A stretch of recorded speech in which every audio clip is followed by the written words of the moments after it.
ဒါလေးကတော့29ဆိုင်မောင်းတင်းနေပါနော်ဒါဒီကိုကဒါစော်ဝဲကနေသူဘိန်းကျန်းဝယ်လာတယ်ဒါကျွန်တော်ရှိမှာဒီပါလာဖောက်တာပေါ့ဒီပါဖောက်တာကို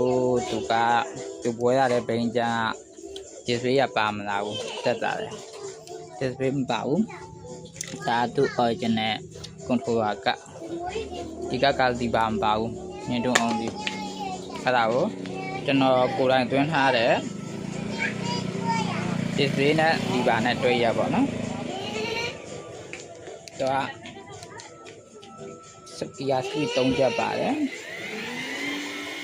36ဖို့လုံးဝရှက်မော်တာတန်လည်းငြိမ်နေရပဲကတ်လေးရတယ်သူ့အောက်ကတ်လေးဖြစ်တဲ့အတွက်စပီကာမိုက်တယ်ဒီစပီရလှနော်